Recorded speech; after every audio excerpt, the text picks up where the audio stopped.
ഓം നമോ ഭഗവതേ വാസുദേവായ. ഓം നമോ ഭഗവതേ വാതനാഥായ.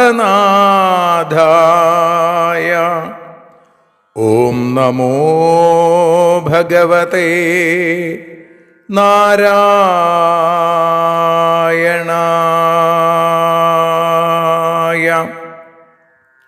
ഏവർക്കും നാരായണീയ മധുരം ആസ്വദിക്കാൻ ഒരിക്കൽ കൂടി സ്വാഗതം. മൂകം കരോതി വാചാലം പങ്കും ലംഘയത്തെ ഗിരിം യൽകൃപാതമഹം വന്ദേ പരമാനന്ദമാധവം. അഖിലാനപരാധാന്മേ ക്ഷമസ്വ കരുണാനിധേ പ്രസീദ മൽഗുരോ നാഥ ജനകായ നമോ നമഃ. അഖിലാനപരാധാന്മേ ക്ഷമസ്വ കരുണാംബുധേ പ്രസീദ മൽപ്രിയേ നാഥേ മാതൃരൂപേ നമോസ്തുതേ. സദാശിവസമാരംഭാം ശങ്കരാചാര്യമധ്യമാം അസ്മദാചാര്യപര്യന്താം വന്ദേ ഗുരുപരമ്പരാം. നാരായണീയത്തെ പറഞ്ഞിടുമ്പോൾ നാരായണാഖ്യനെ നമിച്ചിടുന്നു. നാരായണൻ വായുപുരത്തിലീശൻ നാവിൽ നിറഞ്ഞെന്നെ തുണച്ചിടേണേ. മോക്ഷക്കടൽ ഭാഗവതം പ്രസിദ്ധം മെല്ലെ കടഞ്ഞു നവനീതമഹോ ലഭിച്ചു.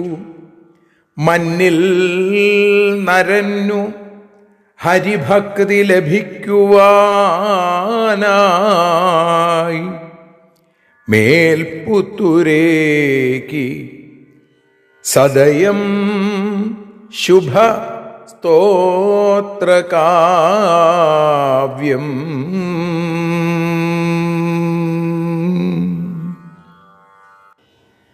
ഇങ്ങനെയുള്ള ശ്രീമന്നാരായണീയത്തെ, രണ്ടായാലും നാരായണീയമാകുന്ന നാരായണീയത്തെ നാരായണീയ മധുരമായി നാം ആസ്വദിച്ച് തുടങ്ങിയിട്ട് 5 മാസങ്ങൾ പൂർത്തീകരിച്ചിരിക്കുന്നു. ഇന്ന് 151 ദിവസം. ശ്രീമന്നാരായണീയം 15ാമത്തെ ദശകത്തിൽ 3ാമത്തെ ശ്ലോകം നമ്മൾ ഇന്ന് വിചാരം ചെയ്യുന്നു. പതിവ് പോലെ ശ്ലോകം, അർത്ഥം, ശ്ലോകം, അതിൻ്റെ പരിഭാഷ. പ്രകൃതിഗത ഗുണൗഘൈർനാജ്യത്തെ പുരുഷോയം യതി തു സജതി തസ്യാം തദ്ഗുണാസ്തം ഭജേരൻ. മദനുഭജന തത്വാലോചനൈ സാപ്യപേയാത് കപിലതനുരിതി ത്വം ദേവഹൂത്യൈ ന്യഗാദി. അയം പുരുഷഃ പ്രകൃതിഗത ഗുണൗഘൈ ന ആജ്യത്തെ തസ്യാം യതി തു സജതി തദ്ഗുണാ തം ഭജേരൻ. മദനുഭജന തത്വാലോചനൈ സാ അപി അപേയാത് ഇതി കപിലതനു ത്വം ദേവഹൂത്യൈ ന്യഗാദി. അയം പുരുഷഃ, ഈ പുരുഷനിൽ, ജീവനിൽ, പ്രകൃതിഗത ഗുണൗഘൈ ന ആജ്യത, പ്രകൃതിയുടെ ആ ജനന മരണാദി ധർമ്മങ്ങളൊന്നും അയാളെ ബാധിക്കുന്നില്ല, അയാളെ ഇഴുകിപ്പിടിക്കുന്നില്ല. ന ആജ്യത, തസ്യാം യതു സജതി, ആ പ്രകൃതിയുടെ നേർക്ക് സജതി ആസക്തി കാണിച്ചാലോ തദ്ഗുണ തം ഭജേരൻ, പ്രകൃതി ധർമ്മങ്ങൾ ആ പുരുഷനെ പ്രാപിക്കും. മദനുഭജന തത്വാലോചനൈ സാ അപി അപേയാൽ, എന്നെ ഭജിക്കുക, എന്റെ തത്വത്തെ ആലോചിക്കുക. മദനുഭജന തത്വാലോചനൈ സാ അപി എന്നിവ കൊണ്ട് ആ പ്രകൃതിയും ഒഴിഞ്ഞ് മാറും.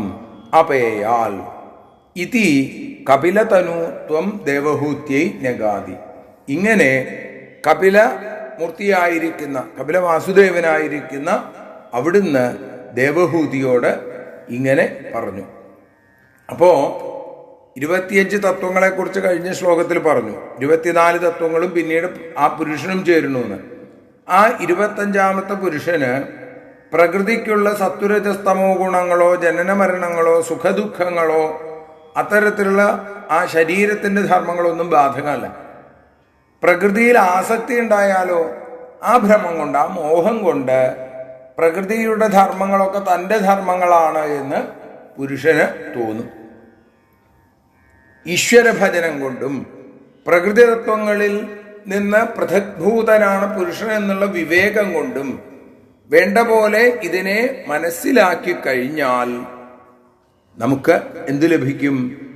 ആ പ്രകൃതി മായ നമ്മളെ ബാധിക്കുകയില്ല. അപ്പൊ അങ്ങനെ പുരുഷൻ പ്രകൃതിയെ അങ്ങോട്ട് പിടിച്ചാൽ പ്രകൃതി നമ്മളെ ഇങ്ങോട്ട് പിടിക്കും.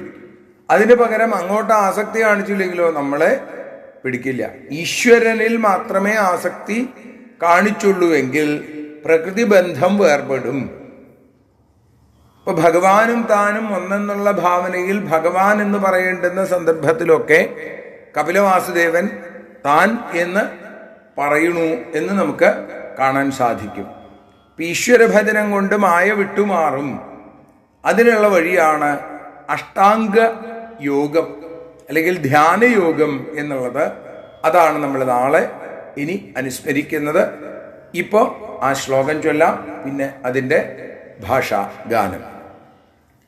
പ്രകൃതിഗത ഗുണൗഘൈർനാജ്യത്തെ പുരുഷോയം യതി തു സജതി തസ്യാം തദ്ഗുണാസ്തം ഭജേരൻ മദനുഭജന തത്വാലോചനൈ സാപ്യപേയാൽ കപിലതനുരിതി ത്വം ദേവഹൂത്യൈ ന്യഗാദി.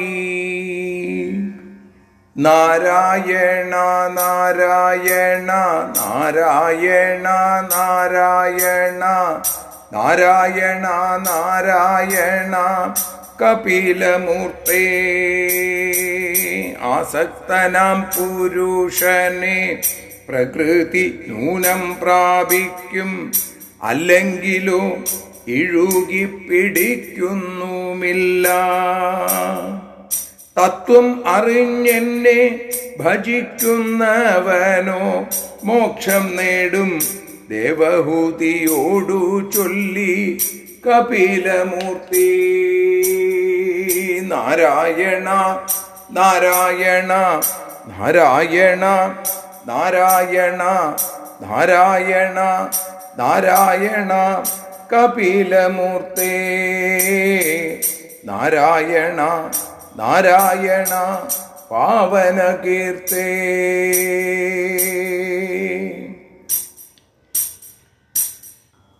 സർവത്ര നാരായണ നാമ സങ്കീർത്തനം.